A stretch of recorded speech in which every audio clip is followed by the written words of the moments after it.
Let's tell them about the first time we went on the webcam. You had to go to the internet cafe, I think, and so did I. I had to find an internet cafe that had the webcam, and this was after 3 months of us talking, I think.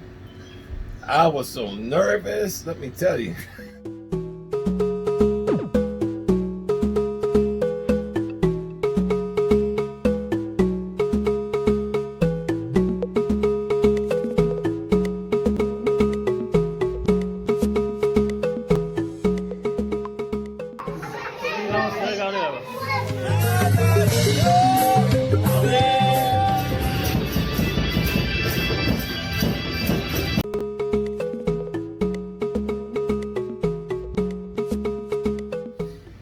This is Thomas and Mushiya coming to you today, and remember, she's the African and he's the American.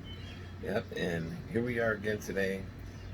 We wanted to share something really important that we feel, and we talked about how we met, and if you watched that first video then you would know, but if you didn't watch it, you got to go back to how I met my African wife, and look at that video and you'll see that we met over the internet like about 16 years ago when it was dial-up, and we met at a time when there was no video, you know, that we can access. There was no way for us to talk like you can nowadays and to see each other. You know, we could just go off the pictures that were there, and we wanted to talk about that, how important it is before you get serious with somebody.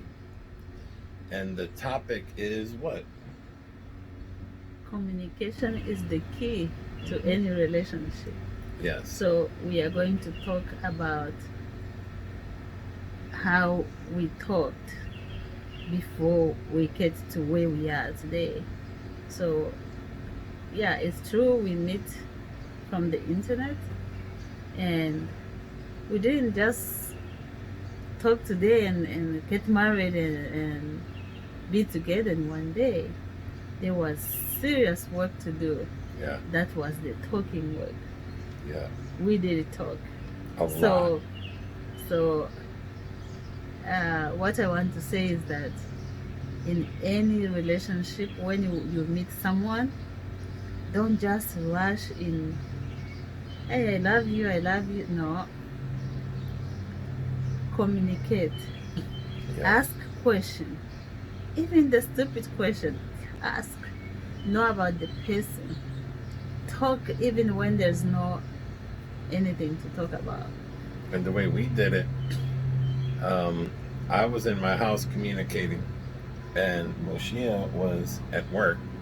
She was blessed where she was able to chat online while she was working in South Africa, and I'm in Chicago. And so I would get up every morning after, you know, doing some Bible reading and all of that. Then I would open it up after we met and start talking. And we would talk for like 5 hours every day, 6 days a week for 7 months. And somebody will say, oh, you guys have time to talk. But yeah, something serious like that, you have to create time. You have to find time to talk to the person, to know them. We didn't have a lot of technology like today that we can video chat or webcam. There was webcam, but we didn't have webcams. Let's tell them about the first time we went on the webcam. You had to go to the internet cafe, I think, and so did I. I had to find an internet cafe that had the webcam, and this was after 3 months of us talking, I think. I was so nervous, let me tell you. It was like we were meeting in person, because we talked for months just chatting back and forth. And then that day with the webcam, oh my gosh, I couldn't believe it. I drove and, you know, secured the time, and you went to a place in Africa, and there we had the connection and we saw each other. It was like, wow. Yeah. But the regular communication, though, you see, that's why we feel chatting online or getting to know someone online is safe if you take your time at it. It's not safe if you just talk to someone the next day And then you meet. Probably, it could be safe, but you we never couldn't know. meet. We had to wait. And the thing is, we have to talk, Mm-hmm. talk, ask questions like, what do you do? What was your past life? What do you like? What do you like about me? Stuff like that. We have to ask all the possible questions. Little by The- little, and you don't have to ask things blatantly. Like No. we communicated, we found out our questions, but both of us were like testing each other in good ways. Both of us have faith. Both of us are Christians, so that was very important for us. So I might ask, like, oh, did you go to church yesterday? Because I know if she's serious about being a Christian, her answer should be yes, and to sound exciting. So I was looking for them answers, and we're able to carry on a really nice back and forth about our faith, about the Lord, and and about our life on life. yeah, And also, if you meet someone online, don't let anybody intimidate you or rush you, or you yourself don't rush on Yeah. anything. Have time to talk. Find that time. I know people are busy working, and you can have a cell phone. Now people can even chat on the cell phone, and have even 10 minutes every day. Just talk. We Yeah. did talk for long hours that time. We have time, and things change, but don't be intimidated. Just have some time, talk to the person, see if he's the one for you. So we did talk, and in the end we conclude that we were made for each other. And I kind of knew it early on. I felt sure enough where I at least dedicated myself, to see this through. But we still was testing each other. Now we had no idea about immigration. I contacted her, from Chicago. She's over there sitting in South Africa. I knew absolutely nothing. As far as how I can get her here, I thought it was going to be easy, and I'm thinking she's going to come, like all we got to do is set it up, and if I pay for the plane ticket, she's going to come, that's what I thought. But we're going to get into our immigration story later, because it is quite amazing what we went through in that, and we saw miracles happen through that. It was just amazing. He was thinking, I'm going to come, and I was thinking, he's coming. He has to come. To come there first. Because I was determined that I'm not living here without him coming to look for me. Yeah. Because that is just the right thing to do. I said, you have to come here. I am not just getting in the plane and coming to look for you. No, you have to come to look for me. Because you started, you have to come. And then after we looked into it, come to find out that was the only way. Yeah. They wouldn't let her just come by me asking, And when I say I knew nothing, I didn't know anything about it. But because we felt that we were connected with love, I knew I loved her, and she declared her love for me. And that love built up. That love caused great faith to arise where I knew it was going to work out. Not knowing anything, but we're gonna get into the immigration story because it's funny, but it's also amazing. The obstacles that we overcame in like an 11-day period were astounding. And we talked for 7 months. 7 months before. 7 full months. That was in every day except the Sunday. Sunday we are not working. I have no access to the computer. Yeah. And Sunday we make a phone call. Yeah. He called me. Yeah. So that's to show you how serious we were. Yeah. And we talked for 7 months. 5 hours a day. Yeah. And Sunday after church, and we talk.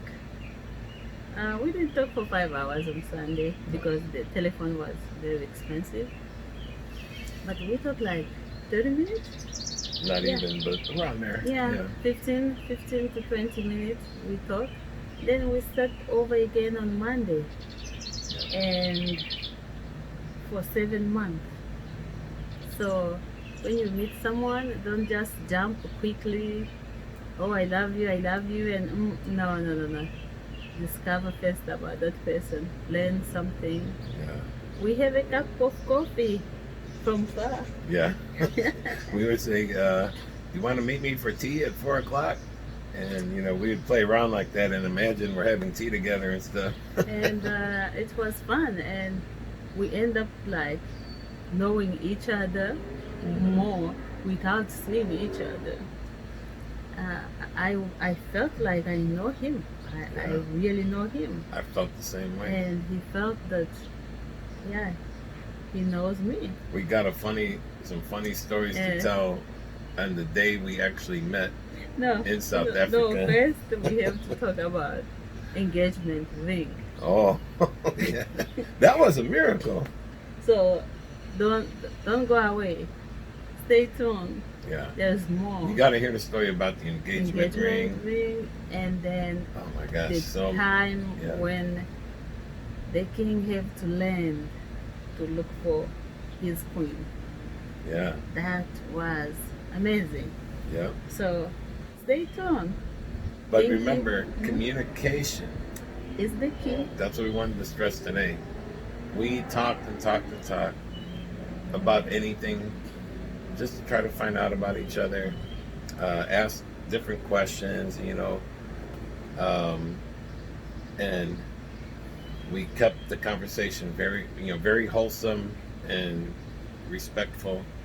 Even if it's not in the internet, even in real life, yeah, around America, everywhere you are watching, when it's time for you to meet someone or getting to know someone, to be engaged or get married to the person, have time to talk. And can you touch on, after you get married, as the years go on, how important is communicating with each other? It is a key, because if you don't say nothing, I won't know what's going on in your head. Yeah.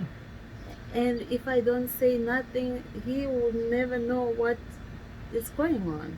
We have a habit, for example, when I wake up before her and I spend time reading the Bible and everything. Now I know she wakes up then at some point, and that she does Bible reading also. And we have a habit, and when she's good and awake, she'll usually call me. You know, I'm in the house, but she'll call me anyway. And that lets me know she's awake. So almost every morning I'll go in the room and we'll just sit and talk for about a good 15-20 minutes right there to start the day. And then throughout the day. We even tell our children same thing. Hey, you meet someone, make sure you talk. Or you are married to someone, make sure you keep that going. Yeah. When you communicate, it makes things easier. It makes things lovely for other person to know that my wife don't like this, my wife like that, my husband don't like this, and you communicate. I'm not feeling good. Don't have a mood like, oh, you can talk. No, you have to Yeah. talk. And communication will make things easier, but communication is not always easy. You see? It will make things go easier and you'll stay together, but just to communicate is not always easy because, and that's the way I think God allows that. God sometimes will, maybe a lot of times, puts people together that are a little different. You know, One talk a lot and one don't talk. and then also the viewpoints can be slightly different. So you have to communicate to come to an agreement. Yeah. She's, you know, for example, I always say she's the type that likes to, if she wants to do something, she's ready to do it yesterday, you know, and go full speed ahead, you know. When it comes to me, I'm like, hey, let's think about it, plan, let's pray about it for 3 weeks, you know, before we start. You know? So we got these two. So it's kind of good because I'm pulling her down like, okay, hold on, you know, and she's like, I'm like, no. You know, pulling me off my butt to get going, you know. It's enough. We have to. Yeah. Well, but if we were not talking, we wouldn't know how. Yeah. He wouldn't know how I am, and I wouldn't know how he is. If we just, you know, in the house and hi, everyone mind their business. Mm-hmm. That's why you see there's so many divorce. There's so many breaking up, especially you young people. The only thing I can tell you is, you like that young lady, hey, ask her any question. Ask her, make her talk. Hey, young lady, you see that man? Mm-hmm. Please talk to him. Yeah. Question him. Do you love me? Why? And let him tell you why. And what? Ask him what does he like, and have that conversation. Keep going. Well, that's what we have for you today. Stay tuned. Please like and share. And thanks for watching. Yeah. Subscribe if you are new, and hit that button so you can have you will know when we are online or when we post the video, the notification button. Yeah, look for it by within a day or two. We should be talking about certain things concerning the immigration process, which you're going to be amazed to hear how things happen. And then how we get actually married. Yeah, got And married how- and living together. How did I end up here? Yeah, it's And- quite a story. And how did he come to Africa? Yeah. So thank you for watching. Yeah, thank you very much, and we'll see you soon.